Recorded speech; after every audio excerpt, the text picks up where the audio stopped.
Hello students, आज हम class 10 से थर्ड चैप्टर पढ़ेंगे, pair of linear equation in two variables.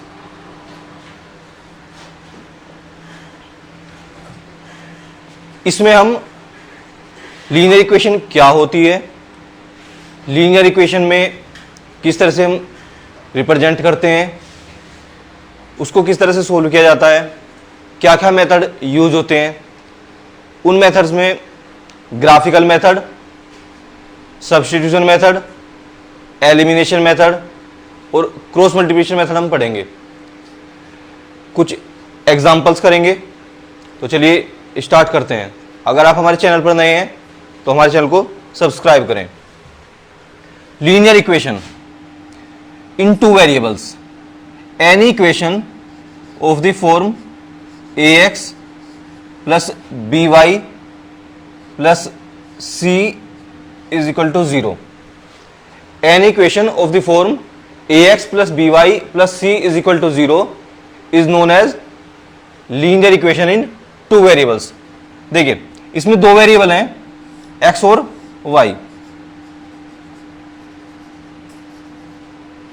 ये टू वेरिएबल्स हैं। लीनियर हमने पढ़ा है कि लीनियर का मतलब होता है जहां पर डिग्री 1 होती है। तो हम देख सकते हैं x और y दोनों की जो पावर है वो क्या है, 1। और ये linear equation in two variables की स्टैंडर्ड फॉर्म होती है। अब लीनियर इक्वेशन कैसे बनती है? मान लीजिए हम कहते हैं कि राम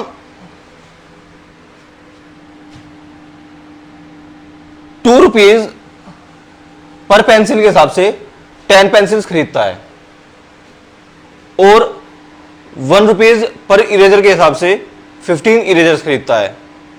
तो वो टोटल कितना स्पेंड करता है?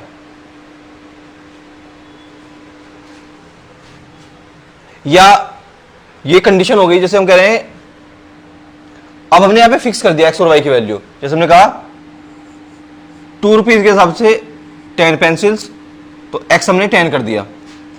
₹1 के हिसाब से 15, चलो 10 पेंसिल्स 15 इरेजर लेते हैं, तो टोटल कितने स्पेंड किए उसने? 20 प्लस 15 35। तो ये इस फॉर्म में हमने लिखा है। अगर मैं अननोन लूं, किस तरह से लूंगा? मान लीजिए मैंने कहा कि एक पेंसिल की कॉस्ट ₹2 है, एक इरेजर की कॉस्ट ₹1 है। राम ने टोटल ₹50 स्पेंड किए, तो उसने कितनी पेंसिल और कितनी इरेजर खरीदी? एक पेंसिल की कॉस्ट ₹2। मान लेते हैं कि उसने एक्स पेंसिल खरीदी और उसने वाई इरेजर्स खरीदी। अब एक पेंसिल की कॉस्ट ₹2 है, एक्स पेंसिल की कॉस्ट क्या होगी? 2x। एक इरेजर की कॉस्ट ₹y है, वो ₹1 है, तो y एक की कॉस्ट ₹1 है, तो y की कॉस्ट कितनी होगी? 1 इंटू वाई। टोटल उसने स्पेंड किए 50। तो देख सकते हैं 2x plus Y minus 50 is equal to 0। तो ये linear equation in two variables की फॉर्म में आ गया।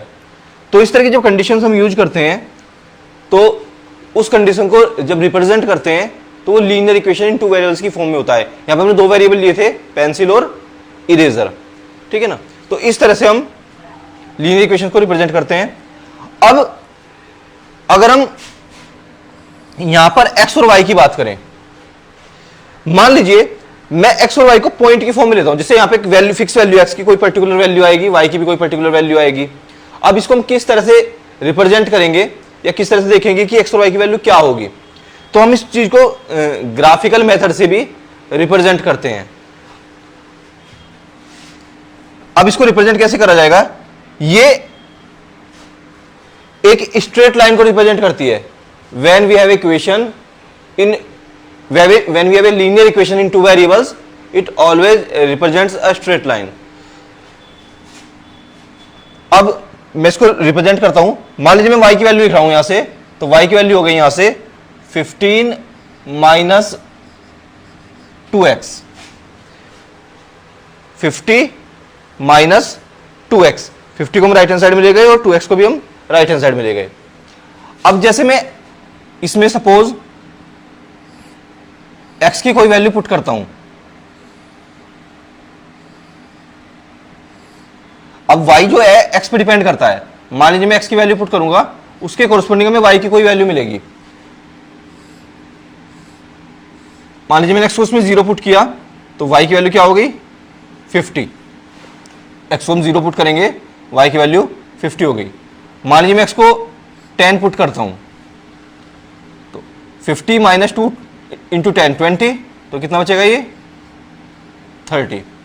मान लीजिए मैं y को x को 15 पुट कर रहा हूं, तो इसकी वैल्यू क्या हो जाएगी 20, और मान लीजिए इसको मैं 20 पुट करूंगा तो इसकी वैल्यू हो जाएगी 10। तो हमने x की एक वैल्यू पुट की, उसके कोरस्पोंडिंग हमें y की एक वैल्यू मिली। जब इसको ड्रॉ करते हैं ग्राफ की फॉर्म में, तो हमारा कोऑर्डिनेट प्लेन होता है या एक्स वाई प्लेन कहें, ये एक्स एक्सिस, ये वाई एक्सिस, ये ओरिजिन, ये 0 0 होता है, एक्स पॉजिटिव होता है एक्स एक्सिस पर, इधर एक्स नेगेटिव होता है। इसको चाहे तो इस तरह से एक्स डैश और वाई डैश करके लिख सकते हैं ना, यहाँ पे y पॉजिटिव और y नेगेटिव। तो मैं पॉइंट से लेता हूं, इसी स्केल में लेते हैं, मान लीजिए 10 20 30 40 50, 10 20 30 40 50,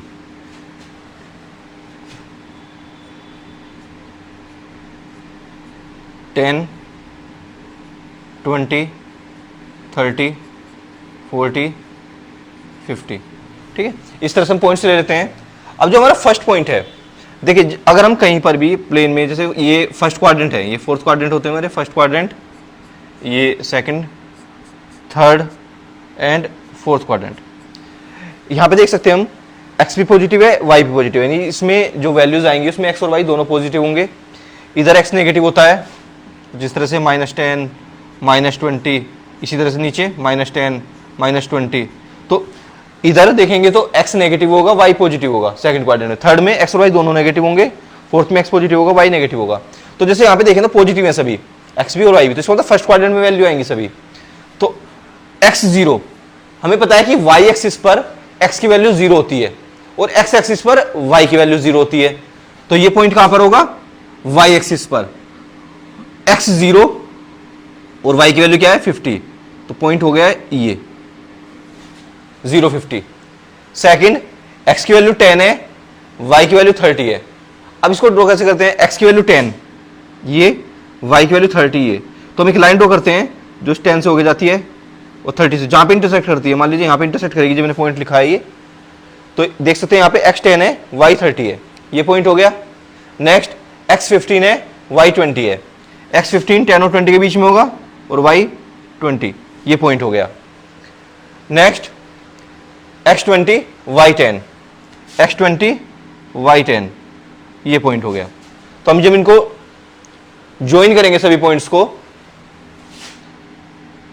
कुछ इस तरह से, तो ये एक स्ट्रेट लाइन मिलेगी। तो कोई भी जो लीनियर इक्वेशन होती है इन टू वेरिएबल्स, वो हमेशा एक स्ट्रेट लाइन को रिप्रेजेंट करती है, और हम इसको इस तरह से टेबल बना के वैल्यूज फाइंड करते हैं और ड्रॉ कर देते हैं। किसी भी स्ट्रेट लाइन को ड्रॉ करने के लिए हमें कम से कम 2 पॉइंट्स की जरूरत होती है। We need at least 2 points to draw a straight line. तो हमें, मैंने यहाँ पे 4 पॉइंट्स लिए हैं, हमें कम से कम 2 पॉइंट्स चाहिए। जो 2 पॉइंट्स मिलेंगे उनको ज्वाइन करके हम उसको बढ़ा सकते हैं लाइन को, और लाइन ड्रॉ कर सकते हैं।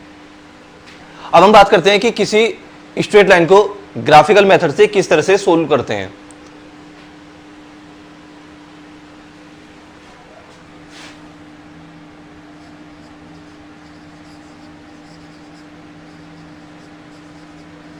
Graphical method to solve a pair of equation of linear equations। अब मान लीजिए हमें 2 स्ट्रेट लाइन दे रखी हैं, a1x plus b1y plus c1 is equal to 0, a2x plus b2y plus c2 is equal to 0। तो जब भी हम pair of linear equation in two variables की बात करेंगे तो जो स्टैंडर्ड फॉर्म होती है वो ये होती है। हम जब भी पेयर ऑफ लीनियर इक्वेशन लिखेंगे वो इस फॉर्म में लिखी जाती हैं, और हम कंपेयर भी करते हैं तो इन्हीं इक्वेशन से उनको कंपेयर करते हैं। तो सोल्व करने के लिए मैं कोई एग्जांपल ले लेता हूँ, उस एग्जांपल से हम क्वेश्चन को समझेंगे, इस मेथड को समझेंगे। तो मान लीजिए मैंने एक एग्जांपल लिया 2x plus Y is equal to 6, x plus 2y is equal to 4।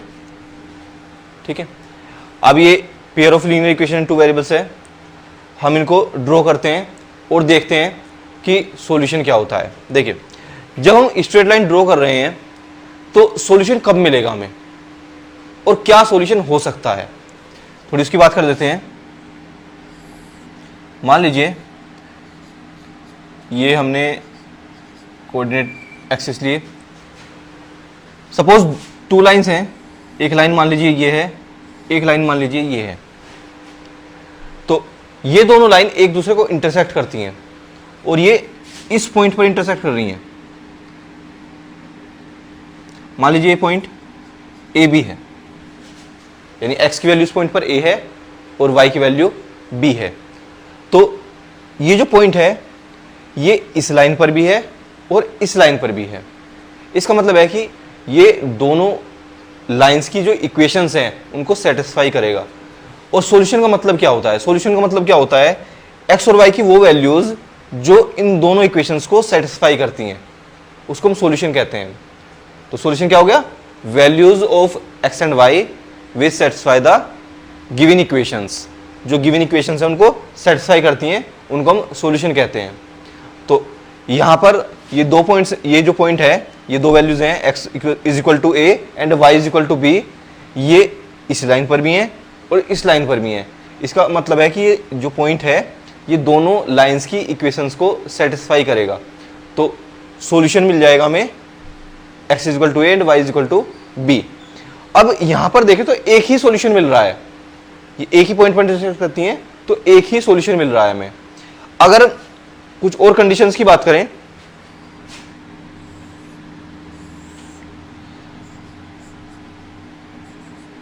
y origin, suppose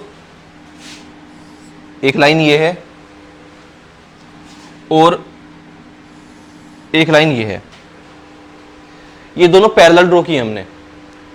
तो सॉल्यूशन का मतलब होता है x और y की वैल्यूज जो दोनों इक्वेशंस को सेटिस्फाई करती हैं।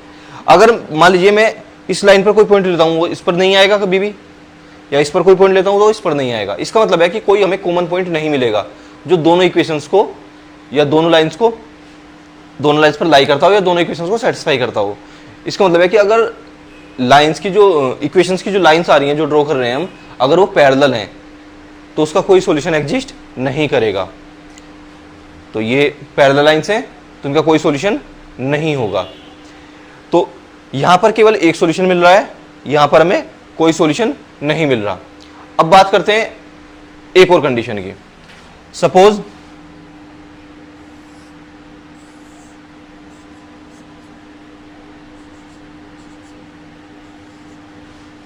ये हमने लाइंस ड्रॉ की, मान लीजिए एक लाइन सी है और दूसरी लाइन भी सेम है बिल्कुल, यानी इसी के ऊपर लाई करती है। दोनों लाइन बिल्कुल सेम है, फर्स्ट लाइन भी और सेकंड लाइन भी। इसका मतलब है कि इन दोनों लाइंस के तो सारे पॉइंट्स कॉमन होंगे, सभी पॉइंट्स फर्स्ट लाइन पे भी हैं और सेकंड लाइन पे भी हैं। इसका मतलब सभी पॉइंट्स इसको सेटिस्फाई करते हैं। और 2 लाइंस पर कितने पॉइंट्स कॉमन होते हैं? इनफाइनाइट। तो इसका मतलब है कि इस कंडीशन में, इस केस में इसके इनफाइनाइट नंबर ऑफ सॉल्यूशंस होंगे। तो जो ये लाइंस होती है इनको हम बोलते हैं इंटरसेक्टिंग लाइंस, इनको बोलते हैं इंटरसेक्टिंग लाइंस। ये है पैरेलल लाइंस,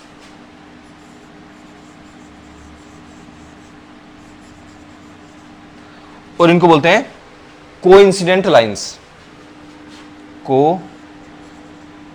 कोइंसिडेंट लाइंस। ये इंटरसेक्टिंग है, ये पैरेलल है, ये कोइंसिडेंट है। तो इंटरसेक्टिंग लाइंस के केस में केवल एक सॉल्यूशन होता है, तो उसको जो एक सॉल्यूशन को बोलते हैं यूनिक सॉल्यूशन। तो सॉल्यूशन कैसा होता है? Unique solution. इस केस में कोई सॉल्यूशन एग्जिस्ट नहीं करता, तो यहां पे लिख सकते हैं हम नो सॉल्यूशन, नो सॉल्यूशन। और इस केस में infinite number of solutions, infinite number of solutions, number of solutions. ठीक है, तो अब एग्जांपल सोल्व करते हैं कि किस तरह से हम तीनों को इसके लिए इनको सोल्व करते हैं, या क्या क्या कंडीशंस हो सकती हैं। देखो एक चीज और समझ लेते हैं इसमें, जब दो स्ट्रेट लाइंस का, ये स्ट्रेट लाइंस ही बोलते हैं इनको, स्ट्रेट लाइंस ही होंगी ये, अगर सॉल्यूशन एग्जिस्ट करता है लीनियर इक्वेशंस का, तो उसको बोलते हैं कंसिस्टेंट। कंसिस्टेंट का मतलब है, हम बोलेंगे pair of linear equations are consistent, इसका मतलब है कि उनका सॉल्यूशन एग्जिस्ट करता है। अब सॉल्यूशन एग्जिस्ट तो करता है, लेकिन होंगे कितने? तो दो ही केस हैं, या तो यूनिक होगा या फिर इनफाइनाइट होंगे। तो जो दोनों केस हैं, ये यूनिक सॉल्यूशन और इनफाइनाइट नंबर सॉल्यूशंस, तो ये किसके लिए? कंसिस्टेंट के लिए। अगर pair of linear equations are consistent, then these equations have either unique solution or infinite number of solutions. If pair of linears are inconsistent, it means these lines have no solution. Inconsistent, then these lines have no solution. So in both cases we find solution of these equations. तो example ले लेते हैं 2x, मैं randomly कुछ भी ऐसे ले रहा हूँ, plus 6x plus 2y is equal to 4। तो हम इनको सोल्व करते हैं। तो सबसे पहले क्या करेंगे, यहाँ से y की वैल्यू लिख लेंगे। तो y की वैल्यू आएगी 6 माइनस 2x, और यहाँ से y की वैल्यू आएगी 4 माइनस एक्स बाई 2। देखिए इस x को उधर ले जाएंगे, ये माइनस हो जाएगा, और इस 2 से डिवाइड कर देंगे, तो y की वैल्यू जाएगी 4 माइनस एक्स बाई 2। अब हम दोनों के लिए टेबल बनाते हैं, दोनों केसेस में। जैसे कि मैंने कहा था कि हमें कम से कम 2 पॉइंट्स चाहिए, तो 2 या 3 पॉइंट दे सकते हैं, और उससे हम लाइंस को ड्रॉ कर देंगे। तो फर्स्ट लाइन के लिए हम जब x को 0 पुट करेंगे, तो y की वैल्यू हो जाएगी 6, ये 0 हो गया। अब मान लीजिए हम x को 2 पुट कर रहे हैं, तो y की वैल्यू हो जाएगी 2, और जब x को 3 पुट करेंगे तो y की वैल्यू हो जाएगी 0। तो हमने 3 पॉइंट्स लिए हैं। अब इसी तरह सेकंड इक्वेशन करते हैं। x को मान लीजिए 0 पुट कर रहे हैं हम, तो 0 4/2, ये 2 हो गया। x को हम 2 पुट करेंगे, तो x को 2 पुट किया, 4 माइनस 2, 2/2, 1। x को 4 पुट किया,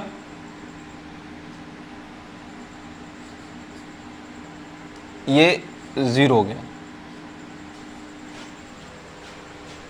ठीक है, देखिए एक बार समझ लेते हैं दोबारा। x को हमने 0 पुट किया, तो ये टर्म 0 हो गई, तो y की वैल्यू आ गई 6। x को फिर मैंने 2 पुट किया, 2 2 जा 4, तो 6 माइनस 4 2, y की वैल्यू 2 आ गई। x को हमने 3 पुट किया, 2 3 जा 6, 6 माइनस 6 0 हो गया। अब नेक्स्ट में x को हमने 0 पुट किया, तो 4/2 2, y की वैल्यू 2 आ गई। x को हमने 2 पुट किया, तो 4 माइनस 2 2, 2/2 1।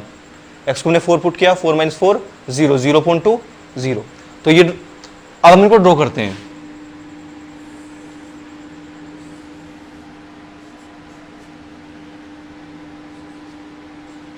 y ओरिजिन, तो पॉइंट्स ले लेते हैं 1 2 3 4 5 6, 1, 2, 3, 4, 5, 6, इस तरह से इधर -1, -2, -1, -2, -3, तो इस तरह से हम पॉइंट्स लेते हैं। ये एक्स डैश हो गया और ये वाई डैश। तो फर्स्ट टेबल से हम पॉइंट्स लेते हैं। पॉइंट्स जो पॉइंट्स होते हैं वो इस तरह से लिखे जाते हैं एक्स वाई। तो एक्स जो होता है इसको हम बोलते हैं एब्सिसा और वाई को बोलते हैं ऑर्डिनेट। एक्स को बोलते हैं एब्सिसा और वाई को बोलते हैं ऑर्डिनेट और इसको बोलते हैं coordinate. Coordinate of a point, ये किसी पॉइंट के कोऑर्डिनेट्स हैं जहां पे पहले एक्स कोऑर्डिनेट लिखा जाता है, फिर वाई कोऑर्डिनेट लिखा जाता है। एक्स कोऑर्डिनेट को हम एब्सिसा कहते हैं और वाई कोऑर्डिनेट को हम ऑर्डिनेट कहते हैं। ठीक है, तो एक्स कोऑर्डिनेट एक्स एक्सिस के अलोंग होता है और वाई कोऑर्डिनेट वाई एक्सिस के अलोंग होता है। अब हमने पहला पॉइंट लिया 0, 6। अब एक्स की वैल्यू 0 है, इसका मतलब वाई एक्सिस पर पॉइंट है, तो वाई की वैल्यू 6 है, तो ये पॉइंट हो गया। नेक्स्ट है 2, 2, एक्स की वैल्यू 2 है, तो देख सकते हैं यहां पर एक्स की वैल्यू 2 है और वाई की वैल्यू 2 है, ये पॉइंट हो गया। नेक्स्ट है 3, 0, तो ये पॉइंट हो गया। तो इनको ड्रॉ कर लेते हैं, ये स्ट्रेट लाइन आ गई। नेक्स्ट एक्स की वैल्यू 0 है, वाई की वैल्यू 2 है, तो ये पॉइंट हुआ। एक्स की वैल्यू 0, वाई की वैल्यू 2। नेक्स्ट है एक्स की वैल्यू 2 है, वाई की वैल्यू 1 है। एक्स की वैल्यू 2, वाई की वैल्यू 1, ये पॉइंट हो गया। नेक्स्ट एक्स की वैल्यू 4, वाई की वैल्यू 0, तो इनको ज्वाइन कर लेंगे। जब हम ग्राफ पेपर पे इसको ड्रॉ करेंगे तो बिल्कुल एग्जैक्ट हमें पता चल जाएंगे। थोड़ा हम ऐसे ड्रॉ कर रहे हैं तो बिल्कुल स्ट्रेट लाइन नहीं आ रही है ना, जब ग्राफ पेपर पे इसको स्केल से ड्रॉ करेंगे तो बिल्कुल एग्जैक्ट पॉइंट भी पता चल जाएगा, क्योंकि वहाँ पे बॉक्सेस होते हैं और पॉइंट्स होते हैं, तो उससे हमें बिल्कुल एग्जैक्ट पॉइंट पता चल जाएगा कहाँ पे ये इंटरसेक्ट करती हैं। तो अगर हम देखें तो ये इस पॉइंट पर इंटरसेक्ट कर रही हैं, तो ये इसका सोल्यूशन होगा। तो ये कैसी है, इंटरसेक्टिंग लाइन्स हैं। तो इंटरसेक्टिंग लाइन्स के केस में यूनिक सॉल्यूशन होता है, केवल एक सॉल्यूशन मिलता है। अब सेकंड केस लेते हैं।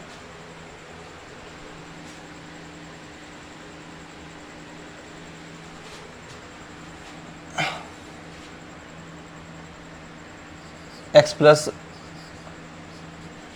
Y is equal to 2,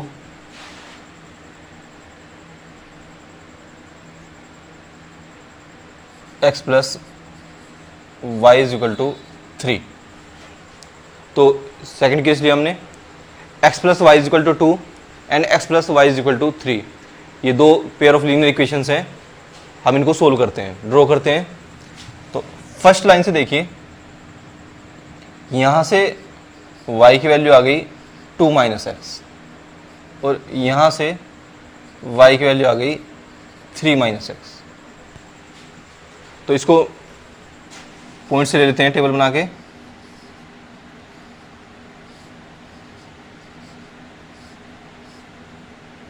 x को 0 पुट करेंगे तो ये 2 आ गया। एक्स को 1 पुट करेंगे 1, एक्स को 2 पुट करेंगे 0। इसी तरह से एक्स वाई, एक्स को 0 पुट किया 3, एक्स को 1 पुट किया 2, यहाँ पे एक्स को 3 पुट कर रहा हूँ मैं, तो 0 हो गया। ठीक है, देखिए हम जनरली कोशिश क्या करेंगे, जब हम इसको ड्रॉ करेंगे तो हम x को 0 रखेंगे, y की वैल्यू मिल जाएगी। x को 0 इसलिए रखते हैं कि वो पॉइंट y एक्सिस पर होगा, तो हमें पॉइंट्स पता होते हैं। इसी तरह y को 0 रखेंगे तो x की वैल्यू मिल जाएगी। तो अगर हम टेबल भी ना बनाएं तो हम इसको डायरेक्ट भी ड्रॉ कर सकते हैं। हमें केवल 2 पॉइंट्स चाहिए, तो हमें खुद से ऐसी वैल्यू सोचनी है कि जिसमें एक बार x को 0 पुट करने पर y की वैल्यू आ जाए, तो वो पॉइंट कहाँ पे होगा, y एक्सिस पर, और एक बार y की वैल्यू पुट करने पर x की वैल्यू आ जाए। मान लीजिए ये तो मैंने टेबल से बनाया, अगर मैं इसको सपोज डायरेक्ट ही करता, देखो यहाँ पे x को 0 पुट करें, x को 0 पुट करेंगे, y की वैल्यू क्या आ गई 2, यानी x is equal to 0, y is equal to 2। एक पॉइंट मिल गया। एक बार y को 0 पुट करेंगे y को 0 पुट किया तो x की वैल्यू 2। तो 2 पॉइंट मिल गए और हमें कम से कम 2 पॉइंट्स ही चाहिए ड्रॉ करने के लिए। तो ये पॉइंट कहाँ पे होगा, y एक्सिस पर, ये पॉइंट होगा x एक्सिस पर, दोनों को ज्वाइन कर देंगे, स्ट्रेट लाइन मिल गई। सिमिलरली सेकंड में x को 0 पुट करेंगे, y की वैल्यू 3, y को 0 पुट करेंगे, x की वैल्यू 3। और हम इस तरह से पॉइंट्स पुट करते हैं कि हमें एक इंटीजर मिल जाए, इंटीग्रल वैल्यू मिले, क्योंकि फ्रैक्शन अगर कुछ आएगा तो उसको ड्रॉ करने में थोड़ी दिक्कत आएगी। अगर हमें इंटीग्रल वैल्यू मिलती है तो वो x एक्सिस y एक्सिस पर होती है, तो उसको डायरेक्ट ज्वाइन कर सकते हैं। ठीक है, तो अब मान लीजिए हमने यही पॉइंट्स निकाले और मैं इनको ड्रॉ करता हूं।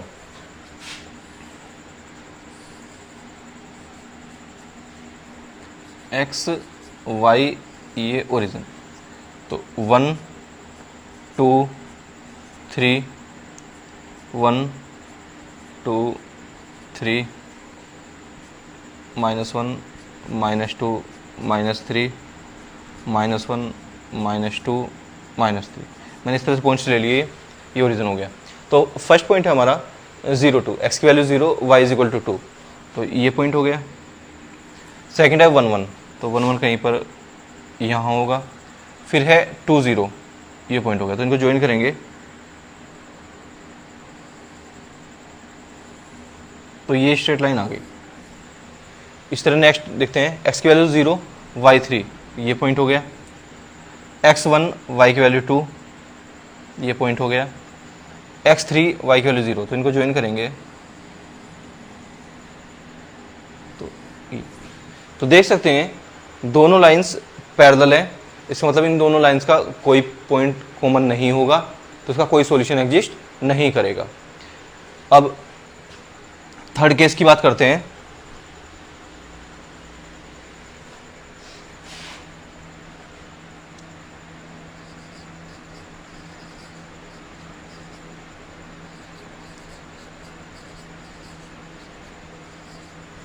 ये दो स्ट्रेट लाइन नियम ने x + 2y = 4 and 2x + 4y = 8, हम इनको ड्रॉ करते हैं।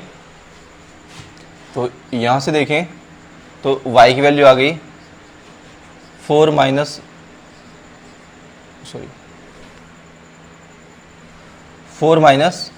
x/2, और यहां से जो वैल्यू फाइंड करेंगे ये y आ गया 8 - 2x/4। तो वैसे तो हम यहाँ से 2 कॉमन लेके कट करेंगे, तो देखिए अगर मैं मान ली 2 लेता हूँ यहाँ से कॉमन, तो ये हो जाएगा 4 - x/2, x/4, तो 2 2 = 4, तो ये 4 - x/2। तो देख सकते हैं दोनों लाइंस सेम ही आ रही हैं, इसको तो पॉइंट्स भी सेम होंगे, तो जब इनको ड्रॉ करेंगे तो ये कोइंसाइड करेंगी। ठीक है ना, चाहे तो हम इनको ड्रॉ कर सकते हैं। यहाँ से देख सकते हैं दोनों सेम आ रही हैं, ये भी और यहाँ पर भी y की जो वैल्यू है, तो सेम पॉइंट्स लेंगे तो सेम ही लाइंस आएंगी, तो सब सेम पॉइंट्स होंगे, तो इसका मतलब दो लाइंस जैसी भी होंगी कहीं पर भी आती हैं। मान लीजिए मैं एक लाइन ले लेता हूँ, दूसरी भी वहीं पर हो जाएगी। देखो तो क्या करते हैं, मैं डायरेक्ट पॉइंट ले लेता हूँ, x की वैल्यू 0 पुट करते हैं, x की वैल्यू को 0 पुट करो। जब x 0 हो जाएगा तो y की वैल्यू क्या आ गई 2, तो पॉइंट आ गया 0 2, ये पॉइंट हो गया। इस तरह से मैंने पॉइंट्स ले लिए कुछ। फिर हमने y को 0 पुट किया, तो x की वैल्यू क्या हो गई 4, तो ये पॉइंट, तो दोनों को हमने ज्वाइन कर दिया, ये स्ट्रेट लाइन आ गई। तो दूसरी लाइन सेम ही आएगी।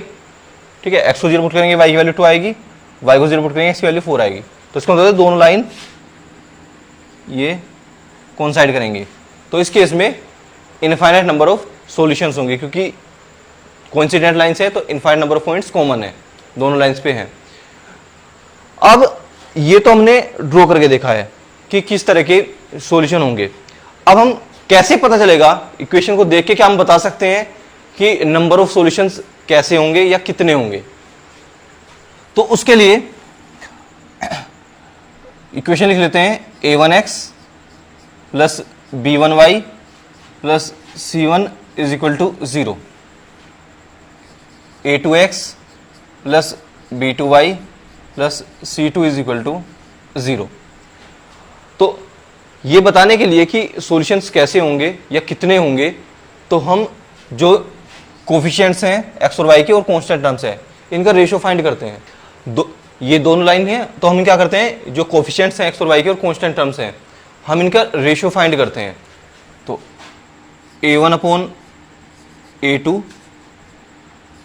b1 upon b2, c1 upon c2, ये 3 रेशियोज फाइंड करते हैं हम। अब इसमें 3 केसेस होते हैं। Case 1, if a1 upon a2 is not equal to b1 upon b2, ये जो रेशियो आता है और ये रेशियो आता है, ये इक्वल नहीं है, then lines are intersecting, so solution is unique solution. Lines are intersecting and solution will be unique. Case second, if a1 upon a2 is equal to b1 upon b2 is equal to c1 upon c2, तीनों ratio equal आते हैं, उस case में lines will be coincident and there will be infinite number of solutions, infinite number of solutions. Case third,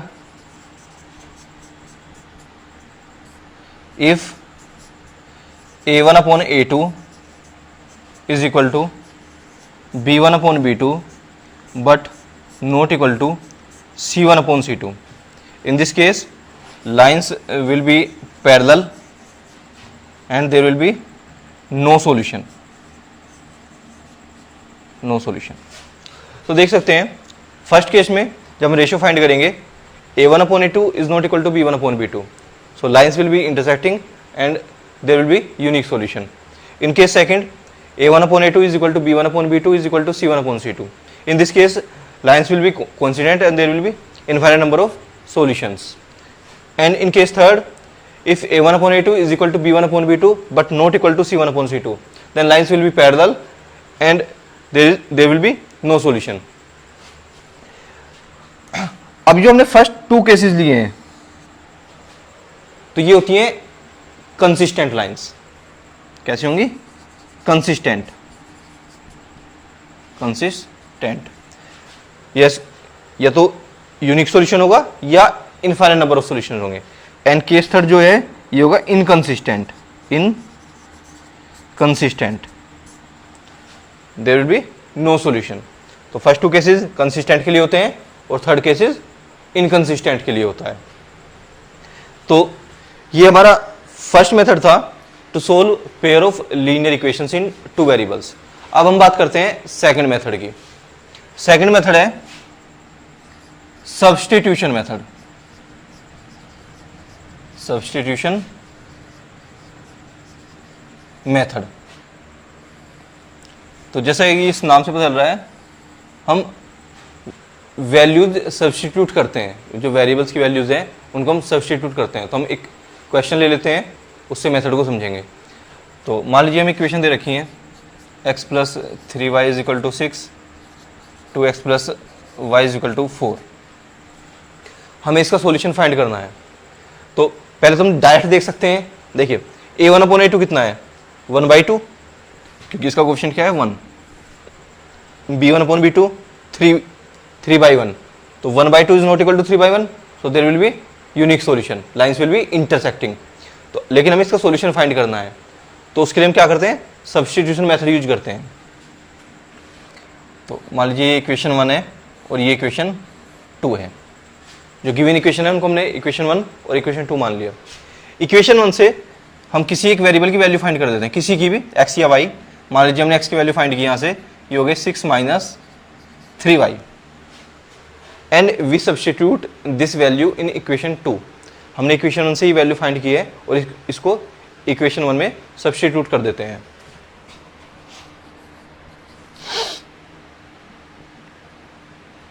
in equation 2, तो equation 2 में put करेंगे तो ये हो जाएगा 2, देखिए x की वैल्यू क्या आई है 6 minus 3y plus y is equal to 4, और मल्टीप्लाई कर लेंगे, ये हो गया 12 minus 6y plus y is equal to 4, 12 minus 5y is equal to 4, 5y को राइट हैंड साइड में ले जाते हैं और 4 को लेफ्ट हैंड साइड में जाते हैं, 12 minus 4 is equal to 5y, 8 is equal to 5y, और 5 से डिवाइड कर देंगे, y इज इक्वल टू 8/5। तो ये y की वैल्यू आ गई। y की वैल्यू सब्स्टिट्यूट करके किसी भी इक्वेशन में, इक्वेशन 1 में या इक्वेशन 2 में हम x की वैल्यू फाइंड करते हैं। मान लीजिए मैं y की वैल्यू यहीं पे पुट कर देता हूँ,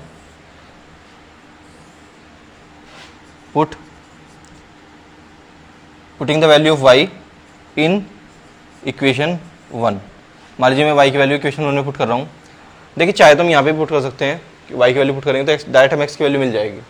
तो देखिए x क्या है हमारा 6 माइनस 3y, y की वैल्यू क्या आई है 8/5, तो 6 माइनस 24/5, तो 5 एलसीएम लेंगे, 5 6 जा 30 माइनस 24, 6/5, तो x की वैल्यू आ गई 6/5 और y की वैल्यू आ गई 8/5।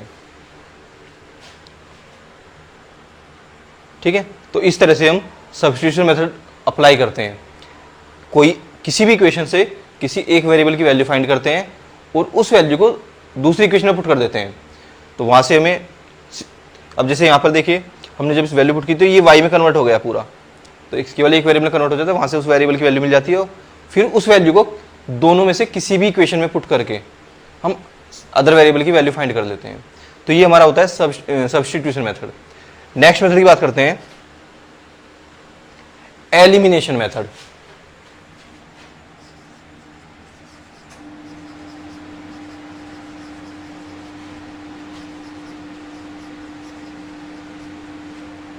एलिमिनेशन मेथड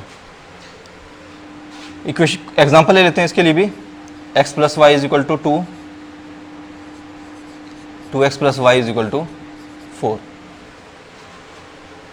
ये इक्वेशन 1, ये इक्वेशन 2।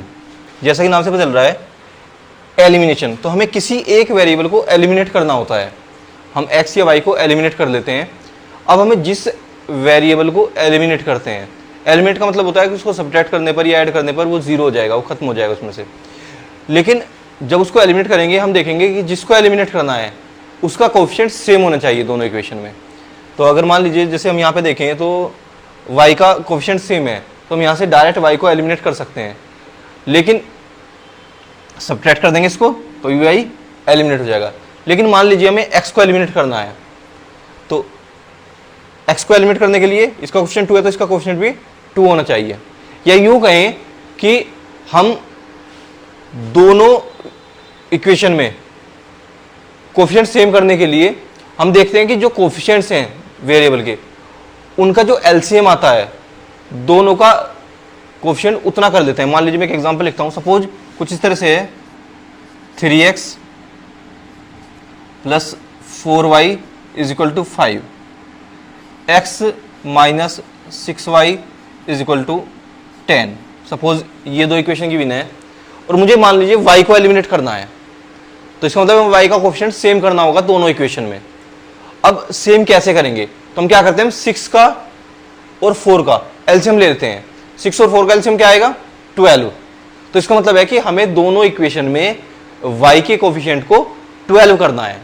तो अब इसमें 12 कैसे होगा, जब हम इक्वेशन 1 में 3 से मल्टीप्लाई करेंगे, 4 3 जा 12 हो जाएगा। और ये 12 कैसे होगा, जब हम इक्वेशन 2 में 2 से मल्टीप्लाई करेंगे। तो इस तरह से हमें जिस वेरिएबल को एलिमिनेट करना है हम उसके कोएफिशिएंट्स का एलसीएम ले लेते हैं, और जो एलसीएम आता है दोनों को कोएफिशिएंट्स को उसके इक्वल कर लेते हैं। जैसे यहाँ पे एलसीएम 12 आया तो हमें क्या करना है, दोनों के कोएफिशिएंट्स को 12 करना है। इस तरह मान लीजिए x का कोएफिशिएंट देखें हम, मान लीजिए x को एलिमिनेट करना है, x का कोएफिशिएंट यहाँ पर 1 है, तो 3 और 1 का एलसीएम क्या होता है 3। तो हमें क्या करना है, दोनों के कोएफिशिएंट्स को 3 करना है। तो ये तो ऑलरेडी 3 है, इसमें क्या करेंगे 3 से मल्टीप्लाई कर देंगे इक्वेशन 2 में, तो ये भी 3 हो जाएगा। तो इस तरह से करते हैं। अब यहाँ पर ये तो सेम है, इसको हम डायरेक्ट कर सकते हैं, लेकिन अगर मान लीजिए मैं एक्स को एलिमिनेट करना है तो क्या करेंगे, इसमें 2 से मल्टीप्लाई कर देंगे, क्योंकि 1 और 2 का एलसीएम क्या होता है, 2 होता है। तो मैं इसको डायरेक्ट कर रहा हूँ, सबट्रैक्ट करेंगे, ये कैंसिल हो गया, प्लस वाई माइनस वाई, ये हो गया minus x is equal to -2। X की वैल्यू क्या आ गई यहाँ से 2।